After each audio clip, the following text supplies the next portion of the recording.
Amis du net, bienvenue dans le JDN de ce mardi 3 mai 2016. Voici les titres. La presse à l'honneur ce 3 mai 2016. Le sort de ce secteur considéré comme le quatrième pouvoir est au centre de la célébration de la Journée internationale de la presse. Aux âmes bien nées, la valeur n'attend point le nombre des années. Cette réalité s'applique parfaitement au destin de Georges Modeste Ndeki, lauréat du concours de dictée de la Fondation Paul Guérin-Lajoie. Le jeune séminariste de Niassia défendra les couleurs du Sénégal au concours international de Montréal au Canada. La page internationale et la revue des titres mettront fin à cette édition.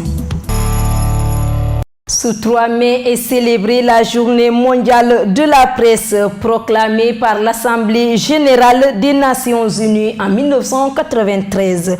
Cette journée est une occasion pour rappeler au gouvernement la nécessité de respecter les engagements en faveur de la liberté de la presse, mais aussi de se souvenir de tous les journalistes qui ont perdu leur vie dans l'exercice de leur profession. Binta Diatta nous fait la situation. Bien que les atteintes à la liberté de la presse soient de plus en plus dénoncées, la situation s'est encore dégradée dans toutes les régions du monde en 2015. Dans des dizaines de pays à travers le monde, des publications sont censurées, condamnées, suspendues ou tout simplement n'ont plus le droit de paraître. Alors que des journalistes, des rédacteurs en chef et des éditeurs sont harcelés, attaqués, détenus ou même tués, souligne l'Organisation des Nations Unies pour l'éducation, la science et la culture sur son site internet. Reporters sans frontières a récemment fait état d'une dégradation de la liberté de la presse au cours de l'année dernière. Selon le dernier classement annuel de l'organisation qui analyse la situation dans 180 pays, l'Europe reste la zone où les médias sont le plus libres. Tandis que c'est en Afrique du Nord et au Moyen-Orient que les journalistes sont les plus soumis à des contraintes dans l'exercice de leur profession. La Journée mondiale de la presse est toujours l'occasion pour marquer un arrêt et jeter un regard dans le rétroviseur. La presse reste un métier de pouvoir, mais un pouvoir soumis à des contraintes. La problématique de la liberté de la presse revient toujours sur la table quant aux conditions de travail des journalistes. Le groupe Média du Sud a recueilli pour vous des impressions du journaliste Ibrahima Gassama sur la célébration de cette journée au micro de Léa Suzanne Tchautin. La journée est importante parce qu'elle permet au moins, ne serait-ce qu'un jour dans l'année, de se rappeler le travail que fait la presse dans l'ensemble et peut-être d'en profiter pour poser sur la table toutes les difficultés liées à l'exercice de sa fonction, la presse, et voir un peu comment améliorer ce qui marche et pallier les difficultés qui s'imposent à cette corporation. C'est vrai qu'on parle de liberté, mais pour avoir une liberté, il faut soi-même être libre de toute contrainte, parce qu'on a vu que souvent la presse est confrontée à de sérieux problèmes, notamment des difficultés liées au manque de moyens. Quand vous le prenez dans la région où nous vivons en Casamance, la plupart des confrères travaillent sans moyens. Les patrons qui les recrutent ne leur donnent pas un salaire suffisant, ne leur met pas à disposition un budget qui pourrait leur permettre d'être autonomes et de ne pas dépendre justement de ceux qui viennent souvent les solliciter. Parce que quand un journaliste est transporté, nourri et même parfois blanchi par celui pour lequel il doit faire le travail, il n'a pas suffisamment de liberté pour faire son travail, parce qu'il est sous cette contrainte au plan de sa conscience, parce que quand même celui, comme on le dit en Wolof, celui qui te prête ses yeux, tu ne peux que regarder dans la direction qu'il souhaite. Le sacre du concours national de dictée de la Fondation Paul Guérin-Lajoie, PGL, est revenu à la région de Ziguinchor. Le lauréat Georges Modeste Ndeki, pensionnaire du petit séminaire Saint-Jean de Niassia, a fait la fierté de tous ses camarades séminaristes et des encadreurs de ladite institution. Le petit Georges se prépare à représenter le Sénégal au concours international de Montréal. Propos recueillis par Hamadou Salif Ndiaye. Il s'appelle Georges Modeste Ndeki, comme l'atteste son prénom. Ce gamin de 11 ans, modeste et timide à la fois. Il est le produit du petit séminaire Saint-Jean de Niassia, institution réputée pour son excellence. En attendant les joutes internationales de Montréal prévues le 29 mai prochain, le petit Georges vit avec modestie son sacre de la 25e édition du concours national de dictée de la Fondation Paul Gérin-Lajoie. Le directeur du petit séminaire nous parle des conditions de préparation pour le Canada. Les dispositions qu'on a prises, c'était surtout l'encadrement rapproché des différents candidats. Puisqu'ici, il y avait 2 qui se sont présentés à la phase communale. Il y avait Louis-Georges et un autre Dieudonné de sa classe qui, l'année passée, avait eu l'honneur de nous représenter au niveau régional. Alors, nous essayons de faire le maximum de dictées avec lui, de lui mettre à disposition tous les documents qu'il faut, notamment la brochure qui a été envoyée par la Fondation Paul Gérin-Lajoie pour préparer l'édition 2016.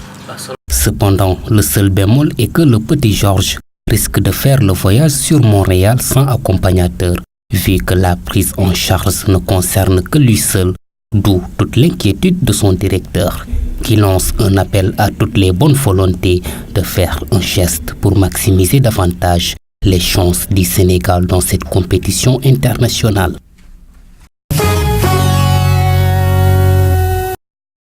En image, l'actualité internationale. Un hôpital de nouveau bombardé à Alep. Mais cette fois, c'est une offensive des rebelles qui a touché un établissement situé dans un secteur tenu par les forces du gouvernement. L'agence officielle syrienne affirme que des obus ont été tirés contre l'hôpital Al-Dabit dans le quartier de la Moafassa, faisant au moins 3 morts et 17 blessés. L'Observatoire syrien des droits de l'homme a confirmé l'attaque. Les groupes rebelles semblent avoir lancé une contre-attaque sur plusieurs fronts à Alep, une réponse à plusieurs jours d'intenses bombardements de la part du régime de Damas. 2 hôpitaux et une clinique situés en zone rebelle ont notamment été pris pour cible. Le raid le plus meurtrier a dévasté il y a une semaine l'hôpital Al-Quds, soutenu par MSF et le CICR. Au moins 50 personnes y ont été tuées, dont des patients et des médecins. Selon l'organisation Human Rights Watch, ce bombardement pourrait constituer un crime de guerre.